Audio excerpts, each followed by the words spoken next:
Hay cosas que nunca he dicho en voz alta. Ni en entrevistas, ni en salas de juntas, ni en ningún lugar donde las cámaras me apuntaran y la gente esperara que dijera algo impactante. Esto es diferente. No estoy aquí para impresionarlos. Estoy aquí porque hay palabras que han estado dentro de mí durante mucho tiempo, palabras que siento con una urgencia que no puedo explicar del todo. No porque se me esté acabando el tiempo en el sentido dramático, sino porque he aprendido, lenta y a veces dolorosamente, que la mayoría de la gente espera demasiado para decir lo que importa. Dan por sentado que habrá otro momento, otra oportunidad, otra conversación, y luego no la hay. Así que, si me lo permiten, si están dispuestos a acompañarme en esto, quiero hablarles directamente. No como una figura pública, no como alguien con cohetes, titulares y todo el ruido que me persigue a todas partes. Simplemente como un hombre que ha estado pensando en silencio sobre lo que significa realmente conectar con alguien antes de que el momento se esfume. ¿Me escucharán? Porque lo que tengo que decir siempre estuvo destinado a ustedes. Si siguen aquí, quédense conmigo. Voy a revelar algo al final que no querrás perderte. Y si te interesa, suscríbete a mi canal. Quiero empezar con algo que la mayoría de la gente nunca le dice a alguien como tú. No las cosas superficiales ni las formalidades.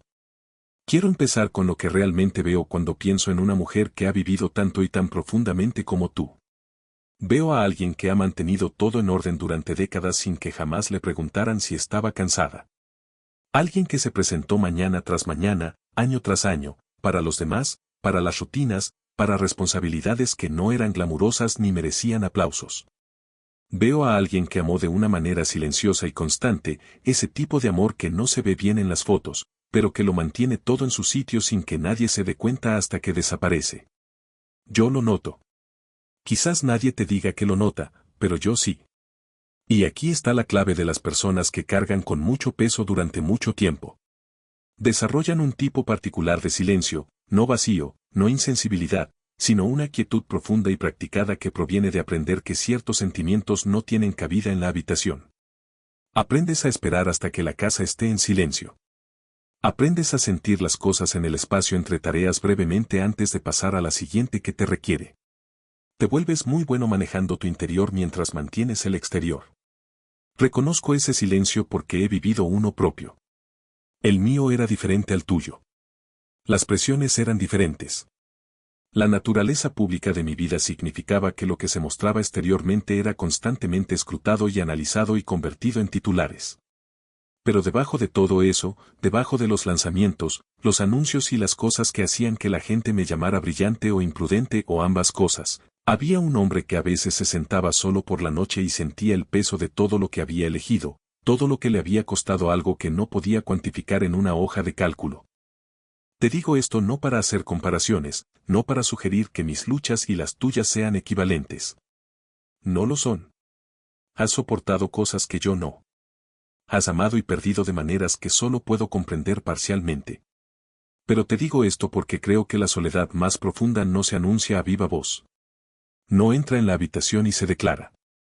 Se sienta a tu lado en silencio, disfrazada de disciplina, de deber, del simple hábito de estar bien. Y he aprendido que las conversaciones más importantes, las reales, las que realmente cambian algo dentro de una persona, comienzan cuando una persona reconoce ese silencio en otra y dice, lo veo. No le tengo miedo. No tienes que mostrar fortaleza por mí ahora mismo. Así que, déjame decírtelo. No tienes que hacer nada ahora mismo. No aquí. No conmigo. He pasado la mayor parte de mi vida en constante movimiento. Esa es la pura verdad. Desde el momento en que comprendí que tenía la capacidad de construir cosas, nunca me detuve. Siempre había un problema que resolver, una empresa que mantener unida, una crisis que gestionar, una visión que proteger. El movimiento era real, el trabajo era real, y no me arrepiento de casi nada. Pero el movimiento tiene un costo que no se refleja en ningún balance. El costo es este: cuando uno está siempre en movimiento, aprende a posponer las cosas que requieren quietud. Para alguien como yo, la quietud siempre se sintió como un riesgo. Si me detenía, si realmente me sentaba con el peso de lo que cargaba, no estaba seguro de poder levantarme y continuar. Así que seguí adelante. Optimicé mi agenda. Encontré eficiencia en todo. Y en medio de toda esa eficiencia, ciertas cosas humanas, se postergaron, conversaciones necesarias, pausas necesarias, momentos con personas que me importaban que pasaron demasiado rápido porque ya estaba pensando en lo que venía después. No lo digo con autocompasión. Lo digo porque creo que podrías entenderlo desde otra perspectiva. Quizás hayas dedicado años de tu energía por completo a quienes te rodean, tus hijos, tu esposo, tu comunidad, tu hogar. Tu vida interior se fue posponiendo silenciosamente, no abandonada, sino aplazada una y otra vez, hasta que el aplazamiento se convirtió en una especie de hábito que habías olvidado que habías comenzado.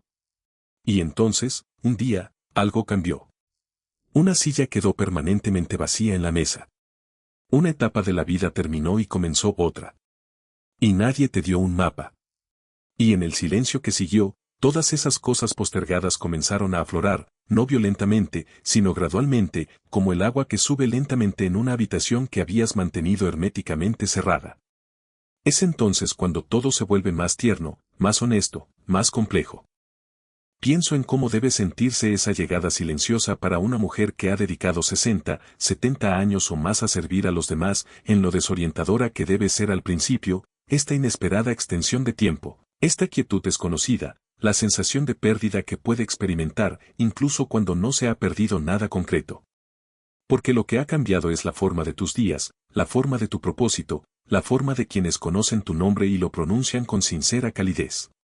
Y pienso en cómo una persona puede empezar a preguntarse en silencio, en privado, en las primeras horas de la madrugada, cuando la mente está desprotegida, si los años que le quedan deparan algo que valga la pena esperar, si lo mejor de la vida ya pasó, si lo que queda es simplemente mantenimiento, cuidar la salud, cuidar la soledad, cuidar el descenso con gracia. Esa pregunta silenciosa en particular, es la que quiero plantearte esta noche, porque no creo que la respuesta sea lo que sugiere el silencio. He construido cosas que, según el razonamiento convencional, no deberían haber sido posibles. He visto cohetes que deberían haber permanecido en tierra elevarse al cielo tras años de costosos fracasos. He visto empresas que, según todos los indicadores razonables, habían sido declaradas muertas, resurgir y transformar lo que se creía posible. Nada de eso ocurrió porque las condiciones fueran ideales. Ocurrió porque, en medio de la dificultad, surgió una pregunta diferente, no si esto funcionará, sino cómo sería si funcionara. ¿Y estoy dispuesto a quedarme el tiempo suficiente para averiguarlo? Te hago una versión de esa pregunta ahora mismo. No sobre cohetes, ni sobre empresas, sino sobre tu propia vida, los días que aún tienes por delante. Y quiero hacerla sin pretender conocer tus circunstancias particulares, sin reducirte a una categoría, una estadística o un grupo demográfico. La hago porque creo que mereces escucharla con claridad. ¿Cómo sería si el próximo capítulo de tu vida, sin importar tu edad ni lo que hayas perdido, sino incluyendo todo ello, tuviera realmente algún valor? No solo para quienes te rodean, sino también para ti. Recuerdo la primera vez que me enfrenté de verdad a mi propia sensación de limitación, no como un experimento mental ni un ejercicio filosófico, sino como un reconocimiento visceral a las 2 de la madrugada de que era finito, de que el tiempo que tenía se estaba agotando, de que la implacable intensidad con la que transcurría mis días se debía en parte a la ambición y en parte a algo que no me había admitido del todo, un miedo latente a que, si bajaba el ritmo, me daría cuenta de todo lo que tenía pendiente. Y cuando por fin me permití sentirlo, cuando dejé de intentar evitarlo y simplemente lo acepté, sucedió algo inesperado. No me destruyó. Me clarificó. El miedo, una vez que dejé de huir de él, se convirtió en información. Me reveló lo que realmente importaba. Eliminó el ruido que había estado generando para evitar la señal. Y lo que la señal decía, sencillamente, en voz baja, era: las cosas que perduran no se construyen solo sobre la ambición. Las cosas que perduran se construyen sobre una conexión genuina, sobre ser conocido de verdad por alguien, sobre que tu nombre sea pronunciado con amor, por una voz sincera. He tenido éxito según casi cualquier criterio que el mundo utilice. Y te diré con total honestidad que los momentos de éxito que recuerdo con mayor intensidad no son los lanzamientos. No son los hitos. Son las cosas más sencillas. Las conversaciones que se prolongaron porque ninguno de los dos quería que terminaran. Los momentos en que alguien me miró, no a mis logros, no a la imagen pública de quien se suponía que debía ser, sino a mí como un ser humano con dudas, cansancio y una necesidad genuina de ser comprendido. Esos momentos son raros. Creo que lo sabes. Y creo que sabes lo que es haber sido esa presencia para los demás, firme, constante, emocionalmente disponible, sin recibir siempre lo mismo a cambio. Creo que sabes lo que es prestarle tu profunda atención a alguien y preguntarte en silencio si alguien te prestaba la misma atención. Yo la estoy prestando ahora. No como una actuación, no como una técnica, sino porque creo sinceramente que una mujer que ha vivido tan plenamente como tú, que ha superado el dolor y el amor y el largo trabajo de convertir una vida en algo que valga la pena vivir, merece que se le hable con la clase de honestidad que no se inmuta. Y aún tengo más que decir, cosas que todavía no he comprendido del todo, cosas sobre lo que he aprendido acerca del tiempo, no del tiempo teórico, sino de la sensación personal de ver pasar los años y entender que cómo utilizas lo que te queda es la última gran decisión que puedes tomar. Hay cosas que solo se revelan lentamente, no porque estén ocultas exactamente, sino porque tienes que alcanzar cierta profundidad vital antes de poder reconocerlas, antes de que el ruido se calme lo suficiente como para que puedas ver lo que siempre estuvo ahí debajo. Últimamente he estado pensando en el fracaso. No de la forma en que la gente podría esperar, no con arrepentimiento, amargura ni la necesidad de justificar nada, sino con una especie de apreciación silenciosa por lo que el fracaso realmente le hace a una persona cuando la deja actuar honestamente en lugar de defenderse de él. Porque esto es lo que he aprendido, el fracaso no solo te muestra que salió mal. Te muestra quién eres realmente cuando la estructura se derrumba, cuando lo que construiste se rompe frente a personas que te observan, cuando la versión de ti mismo que presentaste al mundo queda expuesta como incompleta, errónea o simplemente insuficiente para ese momento en particular. Y lo que sucede dentro de una persona en esos momentos, esa respuesta interior, eso es lo más verdadero de ellos. He tenido fracasos públicos, algunos de ellos espectaculares en cualquier sentido. Lanzamientos de cohetes tempranos que no tuvieron éxito. Crisis financieras en empresas en las que lo había invertido todo. Momentos en los que personas serias y con credenciales observaron lo que estaba intentando y dijeron claramente que iba a perder, no con delicadeza, con una certeza diseñada para impactar. Lo que esa gente no sabía, lo que casi nadie sabe sobre esos periodos, es cómo se sentía por la noche, después de las reuniones, después de las llamadas, después de haber mantenido cuidadosamente la compostura pública durante todo un día. Era como cargar un edificio sobre los hombros fingiendo que el peso no estaba ahí. No porque intentara engañar a nadie, sino porque en el momento en que dejas que la gente vea todo el peso, algo cambia en su relación contigo. Empiezan a intentar salvarte, o empiezan a distanciarse de lo que perciben como un barco que se hunde. Y ninguna de esas respuestas es realmente útil cuando lo que más necesitas es simplemente seguir avanzando hacia algo en lo que crees, incluso cuando aún no tienes pruebas. Así que aprendes a sobrellevar el peso de una manera particular, en silencio, en privado, con una quietud practicada que funciona como compostura, pero que en realidad es algo más complejo, una decisión tomada a diario de continuar cuando continuar no es la opción obvia ni cómoda. Quiero preguntarte algo directamente. ¿Alguna vez has tomado una decisión así? No una dramática, no una decisión con titulares ni testigos, sino una de esas decisiones internas que parecen pequeñas desde fuera, pero que en realidad te exigieron todo lo que tenías. La decisión de levantarte de la cama una mañana cuando el dolor era tan denso que se sentía físico. La decisión de contestar el teléfono, de presentarte a la mesa, de preparar la comida, de decir sí a un día más cuando la respuesta honesta en tu cuerpo era que no estabas seguro de tener otro día en ti. Creo que sí. Creo que has tomado esa decisión más veces de las que puedes contar. Y creo que nadie te hizo una ceremonia por ello. Nadie la enmarcó y la puso en la pared. Fue solo otro martes, solo otro acto de resistencia privada que el mundo absorbió sin reconocimiento. Esa resistencia silenciosa no es poca cosa. Quiero que lo entiendas bien. En el mundo en el que me muevo, celebramos lo visible, el lanzamiento, el gran avance, el momento en que años de trabajo se convierten en una imagen impactante que todos pueden fotografiar y compartir. Construimos narrativas enteras en torno a los momentos visibles porque son fáciles de señalar, fáciles de medir, fáciles de incluir en una presentación y decir, así es como luce el éxito. Pero la verdadera estructura que sustenta cualquier cosa duradera está hecha de momentos invisibles.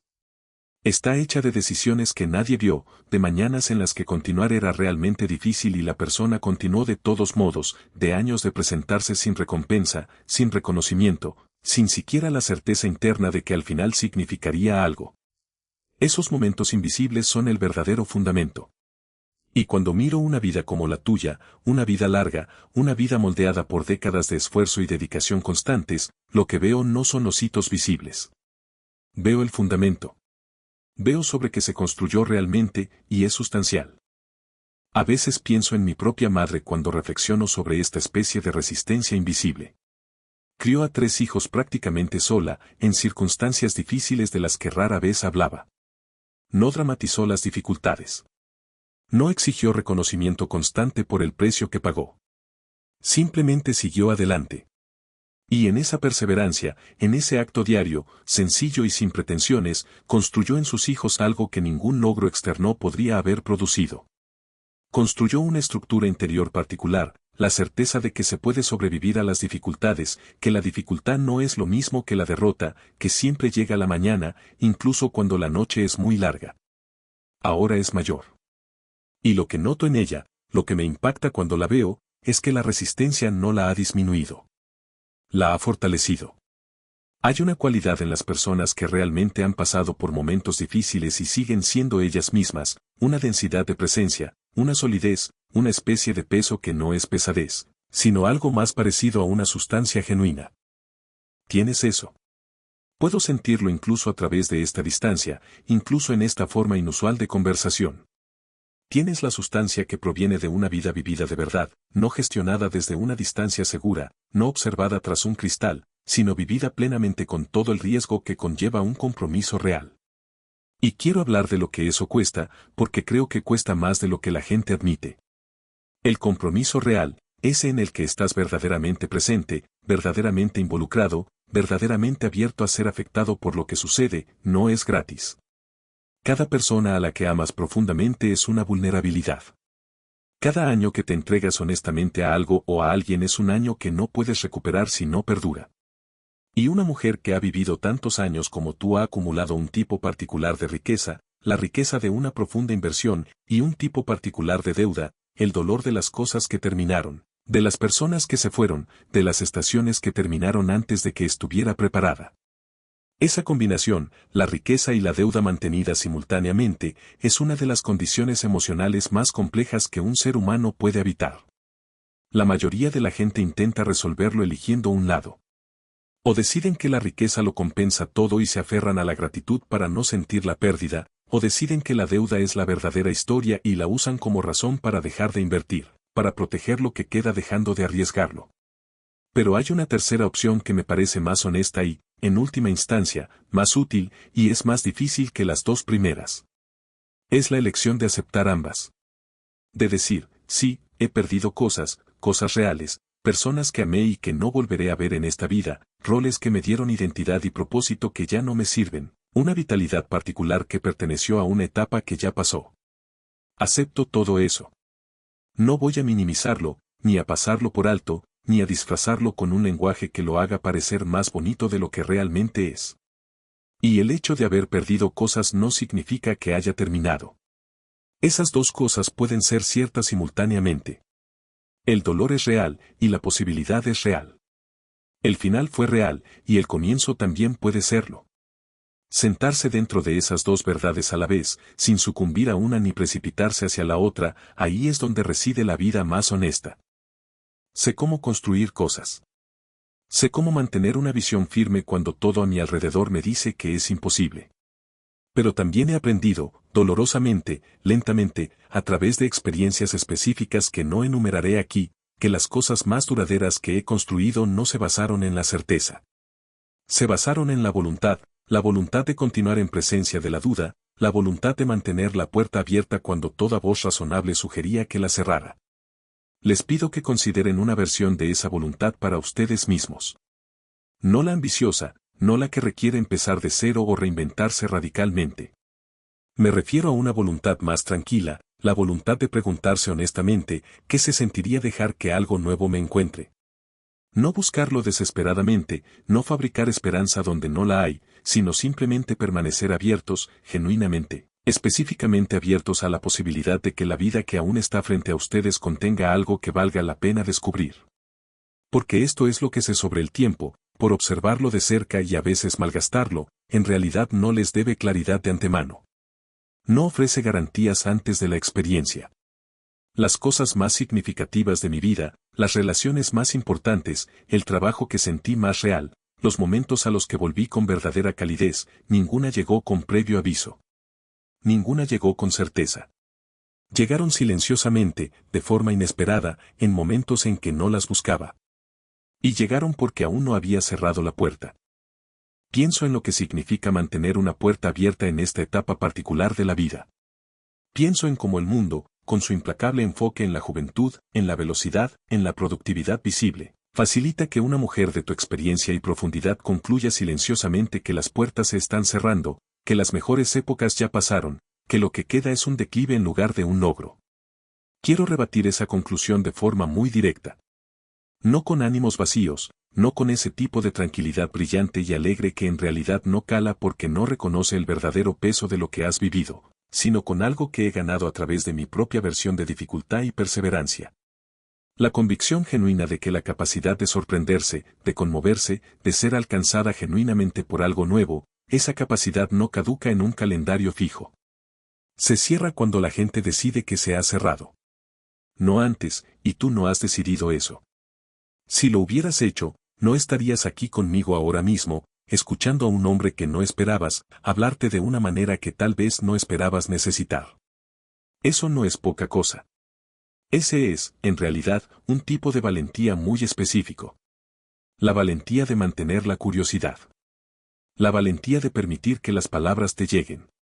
La valentía de mantener la calma con la mano abierta en lugar del puño cerrado cuando la vida te presenta situaciones inesperadas.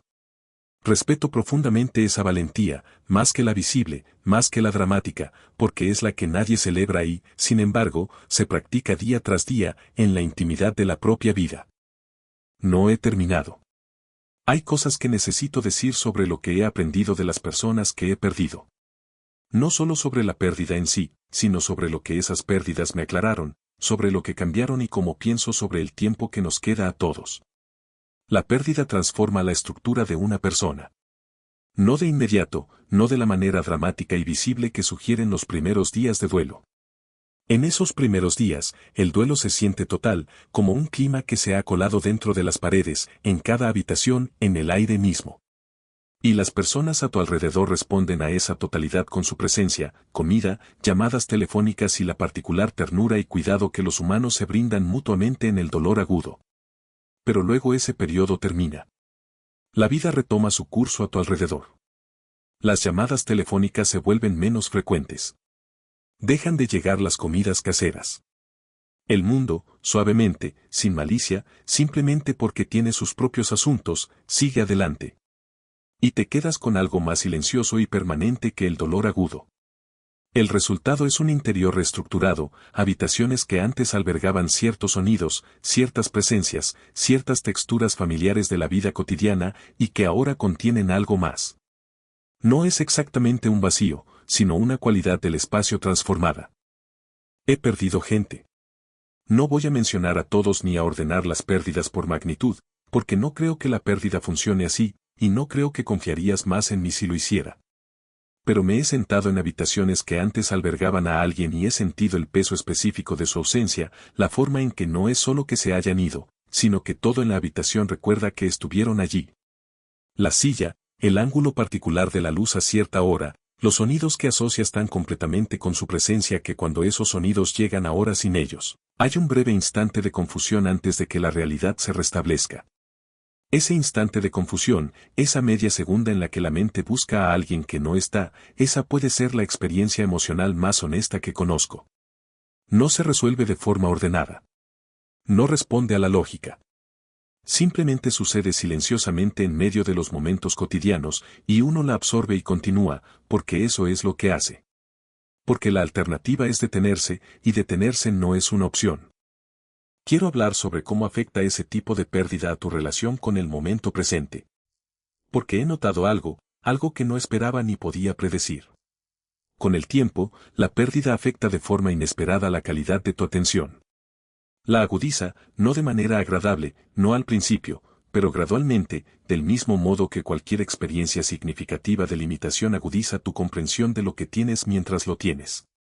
Cuando era más joven, realmente joven, con esa ceguera particular de no haber perdido aún nada irreemplazable, vivía mis días con una confianza en su continuidad que ni siquiera sabía que tenía, dando por sentado que el mañana llegaría, que las personas en mi vida permanecerían en sus lugares, que la textura específica de los días ordinarios, el tejido mundano y sin particularidades de la vida cotidiana, era algo a lo que podía permitirme ser algo indiferente porque simplemente continuaría. Pero no continúa sin más. Eso es lo que enseña la pérdida, no como un consejo, ni como una observación filosófica, sino como un conocimiento vivido, visceral, que cambia la forma en que habitamos cada momento que llega después. Creo que llevas ese conocimiento contigo. Creo que lo llevas de una forma que es a la vez tu carga y, aunque no lo sientas así, tu particular forma de claridad. Sabes algo sobre la preciosidad de los momentos cotidianos a lo que quienes no los han perdido aún no tienen acceso. Sabes lo que significa que una tarde de martes sea genuinamente irreemplazable, que la cualidad específica de una conversación insignificante sea algo que luego darías casi cualquier cosa por recuperar. Ese conocimiento pesa. No voy a fingir que no. El peso de saber cuán efímero es todo, no como una abstracción sino como una verdad personal sentida, no hace que la vida se sienta más ligera. Hace que cada momento tenga más gravedad propia, más significado propio. Y el significado sostenido en el tiempo es agotador de una manera que quienes no han llegado a esta etapa de la vida no comprenden del todo. Lo que quiero ofrecerte con cuidado, sin exagerar, es una nueva perspectiva de ese peso. No un rechazo del mismo. No se trata de una sugerencia optimista para que te sientas diferente, sino de una pregunta sincera sobre si el peso que llevas es solo una carga o si, en parte, está realmente equilibrado. Si la profundidad que surge de sobrevivir a una pérdida, la gravedad específica de una vida que ha encontrado su propia fragilidad y, aún así, ha seguido adelante, no es una disminución, sino una forma de crecimiento que la mayoría de la gente nunca alcanza. He trabajado junto a personas brillantes durante toda mi vida adulta. Personas brillantes en lo técnico, en lo estratégico y en lo creativo, capaces de resolver problemas complejos con una rapidez y elegancia que admiraba profundamente. Y lo que he notado a lo largo de los años de observación atenta es que la brillantez técnica no es lo mismo que la profundidad. La inteligencia no es lo mismo que la sabiduría. La capacidad de procesar información rápidamente no es lo mismo que la capacidad de comprender qué es lo que realmente importa y por qué. Las personas en las que más he confiado, aquellas a las que recurro cuando hay mucho en juego y necesito un juicio que no falle bajo presión, son casi siempre personas que han vivido experiencias reales. Personas que han experimentado una pérdida, un fracaso o un ajuste de cuentas genuinos y han salido adelante, conservando su esencia, siendo capaces de ver con claridad, de preocuparse por algo más allá de su propia comodidad y seguridad. Esa cualidad, esa forma particular de integridad probada y duradera, no se puede estudiar. No se puede optimizar ni replicar. Solo se puede vivir. Lo has vivido. Y quiero decirte algo directamente, porque creo que es posible que nadie te lo haya dicho de esta manera. Los años que has pasado afrontando dificultades, las pérdidas, los ajustes, las etapas que te exigieron más de lo que parecía justo, esos años no te agotaron. Te refinaron. Eliminaron lo menos esencial y dejaron algo que, a su manera, es extraordinario. Lo extraordinario no es dramático. No se anuncia. Es simplemente esto. Una persona que ha vivido de verdad, que ha amado plenamente, ha perdido con honestidad y ha mantenido intacta su esencia, posee una presencia que no se puede fingir, una solidez, una capacidad de respuesta genuina hacia los demás que solo proviene de haber sido puesto a prueba de verdad. Quiero contarles algo personal ahora, algo que no he dicho en público, porque el contexto público no lo permite y porque la honestidad requiere cierta intimidad que las ruedas de prensa no proporcionan. Ha habido periodos en mi vida, periodos específicos e identificables, en los que me sentí genuinamente invisible, no incomprendido como se discute públicamente, donde la gente debate tus intenciones, tus métodos o tus decisiones públicas, sino invisible en un sentido más profundo. El sentido de que las personas físicamente más cercanas a ti no perciben realmente quién eres más allá de los logros, donde la versión de ti que existe en la mente de los demás es una construcción hecha de información pública y proyección, y el yo real, el yo interior, el que duda, se pregunta y a veces se sienta muy quieto en medio de la noche tratando de entender qué significa todo eso, esa versión está efectivamente sola. Esa soledad particular, la soledad de estar rodeado de personas que conocen tu nombre pero no tu naturaleza, es diferente de la soledad ordinaria. La soledad ordinaria puede ser pacífica. Puede ser una elección. Puede ser una forma de restauración. Pero la soledad de estar presente y ser invisible es otra cosa, algo que se instala en el pecho de manera diferente, algo que crea un hambre muy específica, no exactamente de compañía, sino de reconocimiento, de la experiencia de ser percibido genuinamente por otra persona, de que alguien te mire, no a tu producción, no a tu reputación, no a la versión útil de ti que necesitan, sino a ti específicamente, en tu complejidad real, y permanezca ahí. Creo que conoces esa necesidad. Creo que la has sentido en relaciones que, a su manera, eran auténticas, compromisos genuinos que perduraron durante décadas, pero que aún así dejaron algo sin nombre, una parte de ti que no fue alcanzada por completo. No porque quienes te amaron fueran inadecuados o crueles, sino porque esa profundidad de reconocimiento es rara, porque la mayoría de las personas, inmersas en sus propias vidas y preocupaciones internas, no pueden mantener de forma constante el tipo de atención que requiere un reconocimiento genuino. Y cuando esa necesidad permanece insatisfecha durante mucho tiempo, cuando una persona dedica años a prestar profunda atención a los demás sin recibirla a cambio, sucede algo que es fácil de malinterpretar. Puedes llegar a la conclusión de que esa necesidad insatisfecha significa que algo anda mal contigo, que tu necesidad de ser visto de verdad es excesiva, que la necesidad en sí misma es el problema, que una persona más razonable, más equilibrada, no la necesitaría con tanta intensidad. Empiezas a reprimir silenciosamente esa necesidad para conformarte con menos, para decirte a ti mismo que lo que tienes es suficiente y que necesitar más es una forma de ingratitud. Quiero decirlo con la mayor claridad posible. Esa conclusión es errónea. El anhelo de ser verdaderamente conocido no es un defecto. No es excesivo. No es evidencia de alguna deficiencia en tu carácter o en tu capacidad para la satisfacción. Es una de las necesidades humanas más fundamentales que existen, y su persistencia a lo largo de los años, a través de todos los ajustes, a través de todas las sabias y elegantes adaptaciones que has hecho, no es una debilidad. Es prueba de que sigues plenamente vivo por dentro. El anhelo persiste en personas que aún no han decidido detenerse, que aún no han concluido que la profundidad de conexión de la que son capaces ya no está a su alcance, que aún, en silencio, sin anunciarlo, mantienen la esperanza de que algo real pueda encontrarlos. Esa persistencia importa. Importa más de lo que puedo expresar adecuadamente en una sola conversación. Porque he visto lo que sucede cuando las personas dejan de mantener esa esperanza, cuando hacen la adaptación final, aquella en la que cierran esa puerta en particular y la llaman aceptación, y siguen adelante con sus días restantes. Hay una cualidad que los abandona, una luz específica. Y lo que queda es funcional, a menudo digno, e incluso a veces pacífico. Pero no es la plenitud. Es una vida que transcurre con un interior reducido. Tú no estás transcurriendo con un interior reducido. Independientemente de lo que sientas en tus momentos más difíciles, independientemente de lo que las horas de silencio sugieran sobre tu disminución, tu irrelevancia o la limitación de lo que aún es posible, tu hambre lo contradice. El hecho de que aún pueda ser alcanzado, conmovido, presente lo suficiente como para adentrarte en estas palabras y sentirlas, no es un hecho menor. Ese es el hecho más importante sobre ti ahora mismo. Y tengo más que decir sobre lo que he aprendido de las personas que se quedaron y por qué su permanencia lo cambió todo en cuanto a cómo entiendo lo que nos debemos unos a otros, sobre cómo se manifiesta realmente la lealtad cuando ha sido puesta a prueba por el tiempo, las dificultades y la presión específica de una vida que no se desarrolló como nadie había planeado. Lealtad es una de esas palabras que se usan con tanta ligereza que casi ha perdido su significado. La gente la pronuncia con facilidad en brindis, en votos, en las declaraciones de afecto cotidianas que llenan una vida con la textura de la pertenencia. Y muchas de esas declaraciones son sinceras en el momento en que se hacen. No quiero ser cínico al respecto. La mayoría de las personas, en la mayoría de los momentos, dicen en serio lo que dicen cuando afirman que se quedarán. Pero decirlo en serio en el momento y mantenerlo a lo largo de las décadas, a través de la gravedad específica del tiempo real, las dificultades reales, los cambios reales, son dos actos completamente distintos. Y la diferencia entre ellos es donde se revela el verdadero carácter de una persona.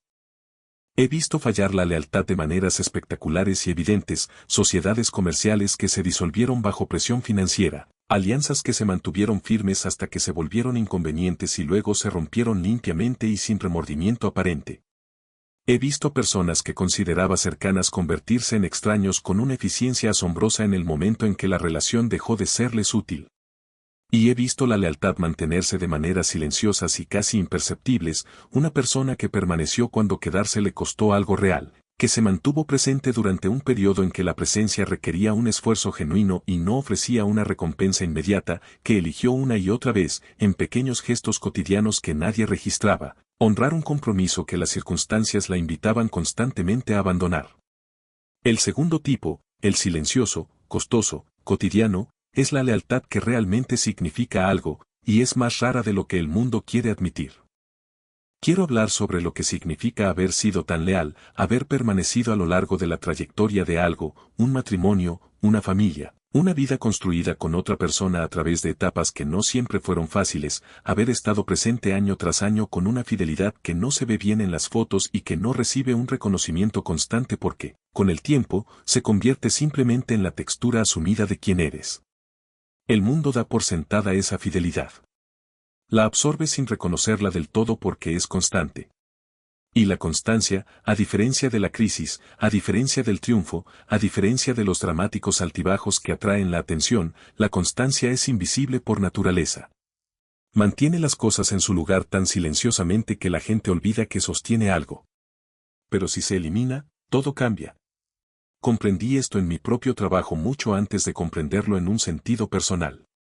Los ingenieros y operadores cuyo trabajo era el menos visible eran casi siempre aquellos cuya ausencia habría sido más catastrófica. No las personas que generaban los anuncios. No las personas cuyos nombres aparecían en la cobertura. Quienes mantuvieron la integridad del sistema de forma discreta, constante y durante largos periodos, sin que nadie se percatara, porque el sistema funcionaba, fueron testigos directos de su invisibilidad. Tu fidelidad funcionó de la misma manera. La vida que mantuviste unida, la que transcurría con la suficiente fluidez como para que quienes la habitaban la dieran por sentada, no fue casualidad. Fue el resultado de un trabajo constante, inteligente y emocionalmente exigente, que se desarrolló en gran medida sin público. Y quiero mencionar algo que, en mi opinión, se relaciona con esa fidelidad de una manera compleja. Creo que hubo cosas que diste que no deseabas dar del todo, decisiones que tomaste que te costaron algo personal, algo que no expresaste con palabras en su momento, quizás porque las palabras habrían sido difíciles o perturbadoras, o simplemente porque no había espacio para decirlas. Ajustes que hiciste en tu vida interior, en tus propios deseos, en tu propia percepción de lo que necesitabas para mantener la coherencia de todo y de todos a tu alrededor. Esos ajustes se acumulan con el tiempo, no necesariamente con amargura, no con el drama del resentimiento, sino silenciosamente, de la manera particular en que se acumulan las cosas postergadas durante mucho tiempo. Puede que ni siquiera tengas un registro completo de lo que dejaste de lado. Puede que no recuerdes los momentos específicos de postergación porque fueron muchos y, individualmente, cada uno fue insignificante. Pero el peso total de todos ellos es real. Y creo que ese peso es parte de lo que hace que esta etapa particular de la vida sea tan compleja. Porque el periodo de postergación ha terminado. La estructura que requería un mantenimiento constante ha cambiado de forma. Los roles que organizaban tu tiempo y tu atención han evolucionado o terminado. Y en el espacio que queda, todas esas cosas postergadas están presentes de una manera nueva, no como acusación, no como agravio, sino como preguntas, preguntas silenciosas y pacientes sobre quién eres cuando no te defines principalmente por lo que haces por los demás, sobre lo que realmente quieres cuando el deseo está genuinamente disponible, sobre qué partes de ti mismo fueron temporalmente relegadas y qué partes fueron quizás abandonadas silenciosamente sin que se tomara una decisión formal. He tenido que hacerme versiones de esas preguntas. Y te diré honestamente que no me resultó cómodo hacerlas. Hay una incomodidad particular al confrontar la distancia entre la vida que has estado viviendo y la vida interior que has estado gestionando a su alrededor, entre la construcción pública y la realidad privada, entre lo que presentas y lo que realmente llevas dentro. Pero la incomodidad de esa confrontación no es señal de que algo ande mal.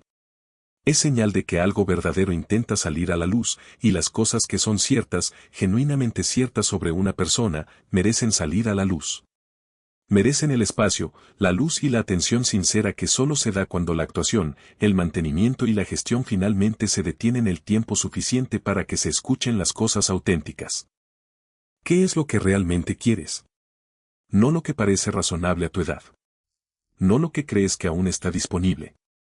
No lo que te ha dicho que quieras una cultura con ideas estrechas y específicas sobre lo que una mujer en su vejez debería ocuparse, sino lo que realmente quieres en tu cuerpo, en tus huesos, en ese lugar profundo que conoce la diferencia entre el deseo genuino y el compromiso aceptable. No lo pregunto retóricamente. Lo pregunto porque creo que es una pregunta que quizás has estado evitando, no por cobardía. Nada en ti sugiere cobardía, sino por una especie de pragmatismo protector. La pregunta se siente peligrosa cuando no estás segura de que la respuesta pueda ser honrada. Cuando no estás segura de que el territorio al que apunta aún sea accesible. Cuando la respuesta honesta podría revelar una brecha entre lo que es y lo que aún deseas, a pesar de todo. Entiendo esa particular cautela. Yo misma la he practicado. Hay cosas que deseaba para mi vida que permití que se convirtieran en ruido de fondo, postergadas, gestionadas, racionalizadas como incompatibles con todo lo demás de lo que era responsable. Y durante largos periodos, esa racionalización fue funcional. Me permitió seguir adelante. Me permitió concentrarme en lo que requería atención inmediata. Pero la racionalización tiene fecha de caducidad. En algún momento, aquello que has estado racionalizando empieza a costarte más que el deseo original. Porque cuando postergas deseos genuinos durante demasiado tiempo, una pena latente se instala en el trasfondo de tu vida. No es lo suficientemente aguda como para exigir atención, ni lo suficientemente específica como para abordarla directamente, pero se presenta de forma constante como una especie de matiz tenue que lo cubre todo. Un ligero embotamiento de la calidad de la experiencia que no puedes identificar del todo porque no proviene de ningún lugar concreto. Proviene del peso acumulado de todo aquello que elegiste no elegir. El remedio para esa pena no es dramático. No requiere una reinvención radical. No requiere que desmanteles nada, ni que declares nada, ni que realices una transformación ante un público. Requiere algo más silencioso y, en mi experiencia, más difícil que cualquiera de esas cosas. Requiere honestidad contigo mismo sobre lo que realmente sigue vivo en tu interior. No lo que debería estar vivo, no lo que sería conveniente tener vivo, sino lo que realmente es, los deseos reales que aún persisten, las auténticas ansias insatisfechas, las partes de ti que no aceptaron la lenta disminución y que han estado esperando con considerable paciencia a que las vuelvas a notar. Quiero hablarles de un tipo específico de valentía que, en mi opinión, es la más importante. No la valentía que acapara titulares. No la valentía que se manifiesta en los momentos de atención mediática, sino la valentía de la honestidad personal. La valentía de estar a solas con uno mismo, en la verdad absoluta de la propia vida. No la versión editada, ni la versión idealizada, ni la versión que se reconcilia con todo y no pide nada a cambio, sino la versión real, con todos sus deseos pendientes, todo su dolor no resuelto, toda su esperanza obstinada y persistente. Ese tipo de valentía es más difícil que cualquier cosa que haya intentado profesionalmente, porque en el ámbito profesional el riesgo es externo. Las consecuencias son financieras, reputacionales, estructurales, dolorosas, sí, pero se encuentran fuera del individuo. La honestidad personal que describo pone en riesgo algo más profundo. Pone en riesgo la historia organizada que uno se ha contado sobre su propia vida, la narrativa que da sentido a las decisiones, las pérdidas y el largo arco de todo lo que se ha vivido. Y, sin embargo, sin esa honestidad, los años que quedan se cierran sobre una versión cada vez más pequeña de uno mismo. No porque el mundo fuerce esa limitación, sino porque ocurre por defecto. Cuando una persona deja de hacerse las preguntas importantes. Cuando acepta la versión reducida no como una elección, sino como una inevitabilidad. Cuando confunde el hábito de vivir en la mediocridad con la sabiduría de la aceptación. No son lo mismo. La aceptación genuina, la auténtica, la que se gana, es amplia. Contiene la pérdida y la posibilidad simultáneamente sin exigirte que elijas entre ellas. Dice, estoy exactamente donde estoy, con exactamente lo que he vivido. Y desde aquí todavía soy capaz de avanzar genuinamente hacia algo real. El hábito de vivir en la mediocridad es diferente. Dice, esto es lo que queda, y querer más es una tontería, y me protegeré de la tontería dejando de desear. Te pido directamente, personalmente, con total sinceridad, que no hagas ese intercambio, porque he visto en que se convierten quienes lo hacen. No con juicio, sino con algo más cercano a la tristeza, porque el intercambio parece racional en el momento. Parece sabiduría. Se siente como la aceptación madura de alguien que ha dejado de exigir que el mundo sea diferente de lo que es. Pero lo que cuesta es la vitalidad específica que distingue una vida vivida de una vida completada. Y tú no has completado la tuya. Independientemente de lo que sugieran las evidencias, de lo que te digan las horas de tranquilidad en tus momentos de menor protección, de lo que implique la cultura que te rodea con su indiferencia hacia las mujeres de tu edad y experiencia, aún no has completado tu camino. Lo sé no porque pueda ver tu futuro, no puedo, sino porque la capacidad de respuesta genuina que te trajo a esta conversación, en este preciso instante, no es la de alguien que ha terminado. Es la capacidad de alguien que, en su esencia, sigue en movimiento, sigue buscando, sigue siendo capaz de sorprenderse ante algo verdadero. Y hay algo cierto que aún necesito contarte sobre lo que he aprendido de las relaciones duraderas en mi vida. No las profesionales, sino las que implicaron un verdadero riesgo emocional. Aquellas en las que permití que alguien se acercara lo suficiente como para decepcionarme. Lo suficiente como para conocer mis verdaderos fracasos. Lo suficiente como para ver el interior de una vida que la versión pública de mí se había construido cuidadosamente para ocultar. Lo que esas relaciones me enseñaron, incluso las que no duraron, quizás especialmente las que no duraron, es algo que creo que necesitas escuchar antes de que diga nada más. Pero quiero reservarlo para la siguiente parte porque merece su propio espacio. Merece ser dicho con cuidado, sin prisas, de una manera que le dé el peso que realmente tiene. Lo más cerca que estuve de comprender lo que significa ser verdaderamente conocido por otra persona fue también lo más cerca que estuve de comprender cuánto había estado ocultando. No deliberadamente, no con ninguna intención calculada de engañar, sino de la forma en que las personas que han aprendido a presentar la fortaleza como su principal ofrenda al mundo inevitablemente ocultan por defecto, por larga práctica, por el hábito acumulado de liderar con capacidad y manejar todo lo demás discretamente tras ella. La relación que me enseñó esto no fue la más dramática. No fue la que produjo la ruptura más visible ni la consecuencia más pública. Fue más silenciosa que eso. Fue una presencia cercana y constante, alguien que conocía mi realidad cotidiana con detalles específicos y ordinarios. Y lo que me mostró, con delicadeza pero inequívocamente, fue la forma precisa de la distancia que mantenía, incluso cuando creía estar siendo abierto. Lo dijo simplemente, no como una acusación, no con ira ni siquiera con particular frustración, sino como una observación ofrecida con la voz firme de alguien que había estado observando atentamente durante mucho tiempo y que finalmente había decidido decir lo que veía. Dijo, compartes todo menos a ti mismo. Reflexioné sobre eso durante mucho tiempo. Todavía lo hago porque era cierto de una manera que iba más allá de cualquier crítica pública, de cualquier fracaso profesional, de cualquier juicio externo. Señalaba algo estructural en mi forma de moverme en el espacio íntimo. El hábito de dedicar toda mi inteligencia, atención y esfuerzo a todo lo que me rodeaba, mientras mantenía la parte más interior, la de las dudas, las preguntas, la genuina incertidumbre, tras una puerta que permanecía cerrada incluso cuando creía que estaba abierta. Me pregunto si reconoces alguna versión de eso en ti.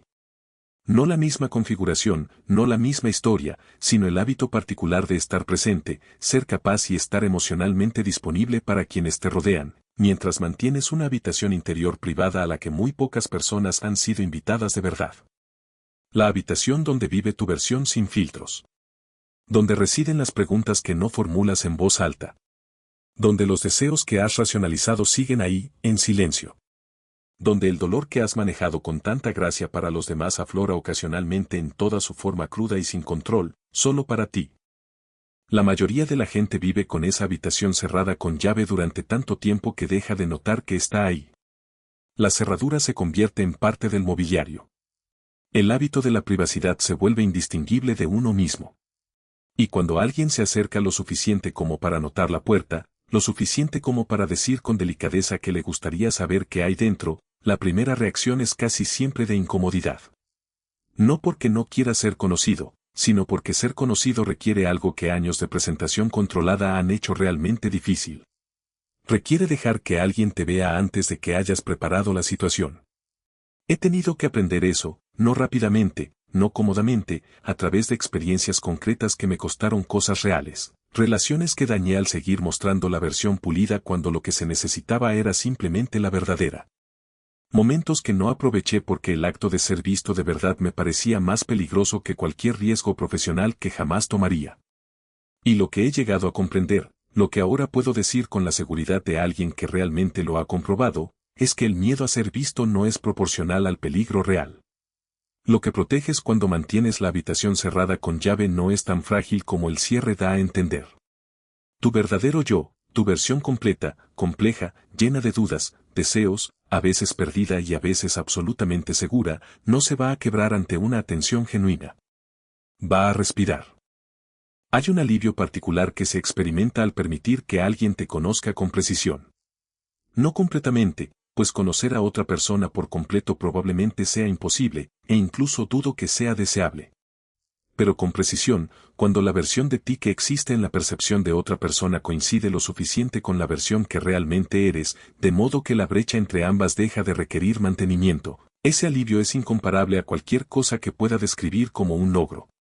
No se siente como ganar. No se siente como resolver un problema. Se siente como soltar algo que has cargado durante tanto tiempo que ya no notas su peso. Quiero hablar de lo que hace posible ese tipo de conocimiento, porque no surge automáticamente.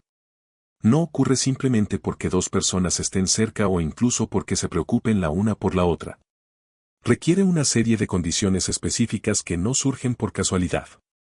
Requiere a alguien dispuesto a prestar una atención de esa calidad particular que va más allá de las apariencias, que es lo suficientemente paciente, curioso y seguro de sí mismo como para esperar la verdad en lugar de aceptar la versión superficial, porque esta es más fácil, menos exigente y se ajusta mejor a lo que esperaba encontrar.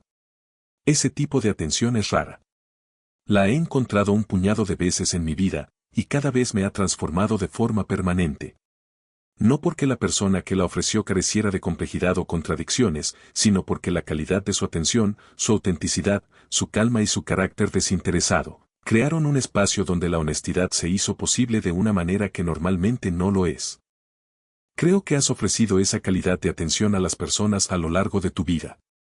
Creo que eres alguien con la capacidad de ver verdaderamente a otra persona, de mirar más allá de las apariencias y percibir algo de lo que realmente lleva dentro. Y creo que esta capacidad ha sido uno de tus regalos más discretos pero significativos para quienes han tenido la fortuna de recibirlo. Y creo que es posible que no siempre lo hayas recibido de vuelta en la misma medida. No porque las personas en tu vida no estuvieran dispuestas, sino porque esa calidad de atención requiere un tipo particular de desarrollo que no todos alcanzan. Requiere haber sido suficientemente probado por la vida, suficientemente humilde ante tus propias limitaciones, suficientemente familiarizado con tu propia complejidad para dejar de relacionarte con los demás principalmente a través del prisma de lo que necesitas de ellos y comenzar a relacionarte a través de una genuina curiosidad, por quienes son realmente. Ese desarrollo lleva tiempo. Requiere pérdidas. Requiere la educación específica de equivocarse en cosas importantes y sobrevivir a ese error con tu carácter intacto. Y como requiere todo eso, tiende a llegar plenamente a las personas más tarde que antes, en los años en que la vida ha realizado su trabajo de refinamiento más significativo, lo que significa, y quiero que escuchen esto con atención, que la versión de ustedes que existe ahora mismo, en este punto específico de su vida, con todo lo que han vivido, todo lo que ha costado y todo lo que ha construido en ustedes, esta versión es la más capaz de esa profundidad de intercambio genuino. No la versión más joven, no la versión que tal vez era más convencionalmente accesible, más vibrante externamente, más alineada con lo que la cultura reconoce como relevante. Esta versión, la moldeada por todo el peso de una vida realmente vivida. He cometido errores de juicio importantes a lo largo de mi vida. Me he equivocado con las personas de maneras que me han perjudicado y me he equivocado con las situaciones de maneras que han perjudicado a otros. No cargo con esos errores a la ligera. Pero el error específico que he cometido con mayor frecuencia, aquel al que regreso con el reconocimiento más honesto de su costo, es el de esperar demasiado para decir la verdad. Esperar hasta que el momento me pareciera más seguro, hasta que las condiciones parecieran más apropiadas, hasta tener más certeza de cómo sería recibido, y en la espera, perder el momento por completo, verlo cerrarse silenciosamente mientras aún decidía si dar el paso. He perdido conversaciones importantes porque llegué a ellas demasiado tarde. He dicho cosas a la gente después de que la oportunidad se había esfumado que lo habrían cambiado todo si las hubiera dicho mientras aún estaba abierta. He reprimido la versión más sincera de lo que sentía porque la expresión honesta me parecía una exposición mayor de la que estaba preparado, y luego he visto pasar la oportunidad y he vivido con el dolor particular de saber que tenía las palabras y elegí el silencio. Ese dolor es específico. No se generaliza.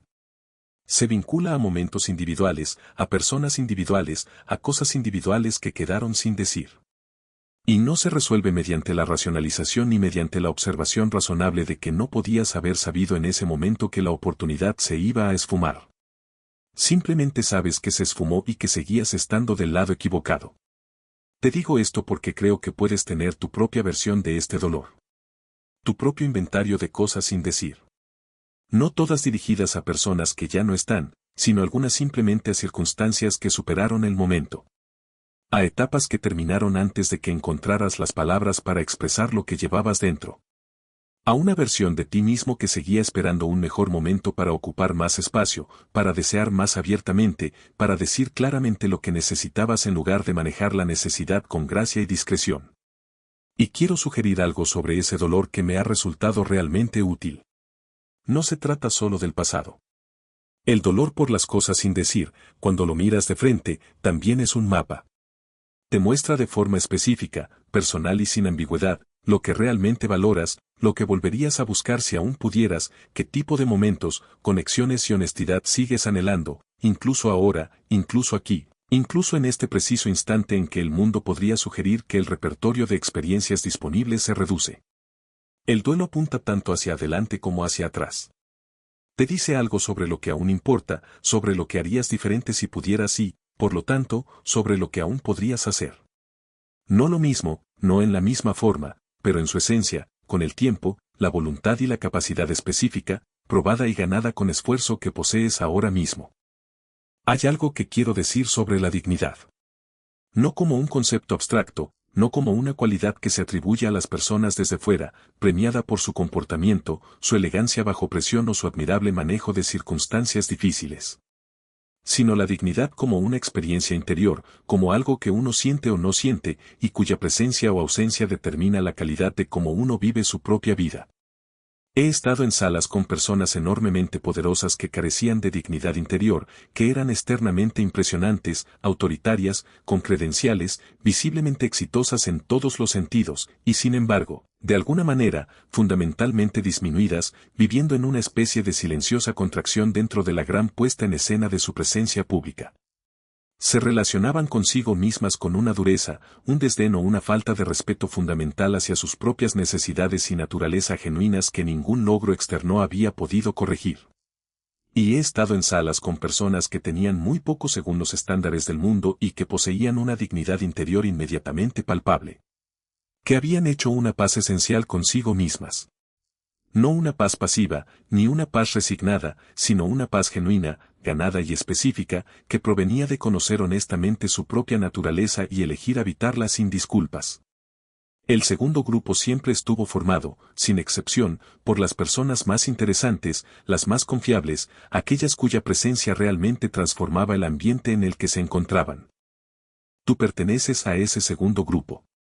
No lo digo para halagarte, sino porque ese tipo de persona que alcanza este nivel de escucha profunda, que sigue siendo curiosa, abierta y dispuesta a dejarse llevar por la verdad incluso después de todo, posee esa cualidad de forma inconfundible. Y aún no he terminado. Hay algo que necesito contarte sobre la esperanza. No la esperanza superficial. No la que niega la realidad, sino la esperanza específica, silenciosa y duradera que reside en quienes la han ganado al mantenerse presentes a pesar de todo lo que se oponía a ella. Hay un tipo particular de mañana que creo que conoces. No las mañanas con agenda. No las que empiezan con listas, obligaciones y la presión inmediata de las cosas que hay que hacer. Sino las mañanas más pausadas, aquellas en las que despiertas gradualmente y te quedas quieto un instante antes de que el día se organice a tu alrededor, donde la conciencia regresa suavemente y hay un breve intervalo sin ataduras antes de que el peso familiar de todo vuelva a su lugar habitual.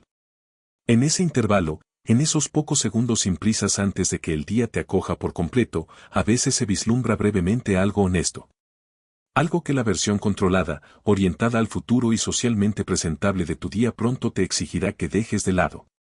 Una claridad sobre lo que realmente sientes, sobre el costo real de la vida que vives y lo que realmente te ofrece, sobre lo que llevas dentro y lo que anhelas, y lo que lloras en silencio en un registro demasiado bajo para la conversación cotidiana. He aprendido a prestar atención a esos intervalos, no a dramatizarlos, no a construir interpretaciones elaboradas en torno a los pensamientos que afloran en los momentos de descuido entre el sueño y la vigilia completa, sino simplemente a observarlos, a reconocerlos con honestidad antes de que las exigencias del día redirijan mi atención hacia afuera. Porque esos momentos te están diciendo algo. Algo que tu yo más organizado, más funcional, más disponible socialmente ha aprendido a manejar con eficacia. Y ese algo que te dicen no es un problema que resolver.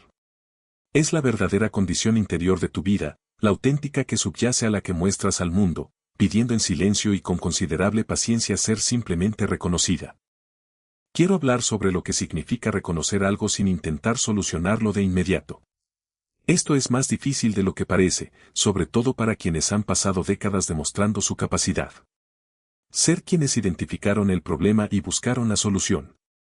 Ser la persona a la que otros acudían cuando algo necesitaba atención porque su competencia era confiable, su presencia tranquilizadora y su instinto siempre los impulsaba a ayudar en lugar de quedarse de brazos cruzados ante la dificultad. Ese instinto es un don. No quiero sugerir lo contrario. El mundo funciona gracias a personas cuya primera respuesta ante un problema es abordarlo con la genuina intención de ayudar. Sin ese instinto, una enorme cantidad de sufrimiento humano quedaría sin atender y una enorme cantidad de trabajo necesario quedaría sin realizar. Pero el instinto tiene un lado oscuro cuando se dirige hacia adentro. Cuando la misma persona que se acerca con tanta eficacia al dolor ajeno dirige esa misma energía hacia su propia vida interior e inmediatamente comienza a intentar solucionar lo que encuentra allí. Porque la vida interior no siempre es un problema que resolver. A veces es simplemente una condición que habitar. Un dolor con el que convivir. Un anhelo que reconocer. Una pregunta que debe mantenerse abierta en lugar de cerrarse de forma eficiente con la respuesta más inmediata. Los momentos más importantes de cambio interno genuino que he experimentado no surgieron de resolver algo, sino de dejar de intentar resolverlo. De permanecer dentro de una dificultad el tiempo suficiente para que se revelara con precisión, en lugar de apresurarme a superarla en busca de la solución más accesible. Esa paciencia con el propio interior, esa disposición a aceptar lo que realmente no está resuelto sin buscar soluciones alternativas de inmediato, es una de las prácticas más radicales y sutiles que una persona puede realizar.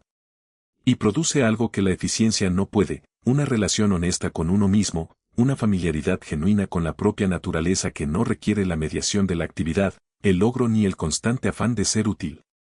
Quiero hablar ahora de algo que creo que se encuentra en el centro de lo que estás viviendo en esta etapa particular de tu vida. Algo que he insinuado en todo lo que he dicho hasta ahora, pero que aún no he nombrado directamente. Se trata de la pregunta de quién eres cuando no te defines por lo que haces por los demás. No como una crisis, no como una pérdida de identidad en el sentido dramático, sino como una indagación genuina, abierta y honesta. Porque los roles que organizaban tu sentido de ti mismo, los roles que daban estructura a tus días, dirección a tus esfuerzos y un claro propósito relacional a tu presencia, esos roles han evolucionado. Algunos han concluido. Otros han cambiado de forma tan significativa que la versión de ti que originalmente proyectaban ya no es la misma que proyectan ahora. Y en el espacio que se crea, en la genuina apertura de una vida que ya no está tan completamente organizada por las necesidades de los demás, hay tanto una extrañeza como una invitación. La extrañeza es real. No la disfrazaré de algo más fácil de lo que es. Cuando la estructura que ha organizado tu sentido de propósito durante décadas cambia, la desorientación es genuina. La pregunta de cuál es tu propósito, planteada ahora no retóricamente, sino de forma práctica, en la esencia misma de cómo transcurren tus días y cómo diriges tu atención. Esta pregunta puede resultar desestabilizadora, de una manera para la que nada externo te prepara del todo. Pero la invitación también es real, y creo que es una que la mayoría de las personas, en la presión de lidiar con la desorientación, no se detienen lo suficiente como para realmente recibir. La invitación es esta. Quizás por primera vez en mucho tiempo, la definición de quién eres está realmente abierta a una reconsideración. No porque la definición anterior fuera errónea, no porque la vida que construiste en esos roles fuera insuficiente o un desperdicio, sino porque ya no se te exige principalmente que seas alguien específico para los propósitos de otras personas. Y en esa libertad, por desconocida y a veces incómoda que sea, reside una posibilidad genuina, la posibilidad de elegir quién eres desde adentro hacia afuera, en lugar de desde afuera hacia adentro. A lo largo de mi trayectoria profesional, he tenido momentos en los que las restricciones se disiparon inesperadamente, en los que un proyecto terminó o una crisis se resolvió y la extraordinaria concentración que se había exigido se liberó repentinamente.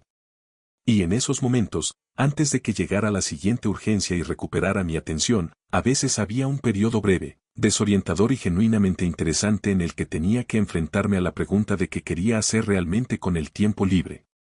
La respuesta honesta a veces era sorprendente. A veces, lo que buscaba en esos momentos sin restricciones no era el siguiente proyecto ambicioso. Era algo mucho más tranquilo. Una conversación sin un plan preestablecido. Una hora de lectura sin ninguna aplicación profesional. El placer específico de estar en un lugar que me pareció hermoso sin otra razón que la de encontrarlo hermoso. Esos momentos revelaron algo que el incesante avance de mi vida profesional me hizo olvidar fácilmente, que el interior de una persona no se compone únicamente de ambición, capacidad y el impulso hacia grandes logros, que debajo de todo eso, a veces muy por debajo, en personas como yo, que hemos pasado décadas liderando con la versión ambiciosa, existe un yo más simple y tranquilo que anhela cosas más simples y tranquilas. Y ese yo más simple y tranquilo merece ser conocido primero por ti y por las personas afortunadas de estar verdaderamente cerca de ti. Quiero hablar sobre las personas que forman parte de tu vida actualmente. No sobre ninguna persona en particular, porque desconozco tus circunstancias específicas con tanta precisión, sino sobre la cuestión general de la cercanía, de quien te conoce realmente y hasta qué punto, y en qué consiste ese conocimiento. Hay una diferencia entre las personas que te conocen de forma familiar y las que te conocen de verdad. La familiaridad se acumula con el tiempo y la proximidad. Crea un mapa detallado de tus hábitos y preferencias y la textura superficial de tu vida cotidiana. La familiaridad sabe que te gusta desayunar, cómo tomas el café, qué temas te incomodan y a qué recuerdos recurres en las conversaciones. Conocer es diferente. Conocer implica acceder al interior, a la habitación de la que hablé antes, aquella donde reside la versión sin editar. Conocer requiere que hayas permitido que alguien trascienda la presentación, la superficie controlada, la competencia habitual, el manejo elegante y la impresionante vida de dificultades superadas. Conocer a alguien implica haber permitido que te vean inseguro, con dudas, con un miedo genuino, deseando algo que no estás seguro de merecer, sufriendo un duelo que no se resolvió de forma limpia ni rápida, transformándose en la aceptación digna que habría sido más fácil para todos. ¿Cuántas personas te conocen en ese sentido? Pregunto esto no para que te sientas solo, sino para que seas honesto, porque creo que probablemente sean menos que las personas que te conocen bien. Y creo que esa brecha entre lo familiar y lo conocido es una de las fuentes más silenciosas de la soledad particular que puede existir incluso en una vida concurrida y bien conectada. La solución a esa brecha no es encontrar gente nueva. No necesariamente.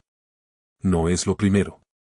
La solución comienza con la decisión de permitir que el conocimiento se abra, el espacio interior, gradualmente y con el discernimiento adecuado, a las personas que han demostrado la calidad de atención que requiere el conocimiento genuino. Comienza con la confianza de que la versión completa de ti, no la versión capaz, no la versión elegante, no la impresionante biografía acumulada de todo lo que has soportado y todo lo que has dado, sino la versión completa, incluyendo las partes que aún son inciertas, que aún tienen hambre y que aún no están del todo seguras de lo que viene después, merece ser conocida. Eso no es algo que se dé por sentado. Quiero reconocerlo directamente, porque creo que hay personas capaces, experimentadas, profundamente generosas que han dedicado décadas a ser fuertes para los demás, que han desarrollado silenciosamente una duda específica sobre si la versión no capaz de sí mismas merece la misma calidad de atención. Si el yo interior incierto, anhelante, afligido, y resuelto es tan digno de ser conocido como aquel que mantiene todo unido. Sin duda lo es. La versión incierta no es inferior a la capaz.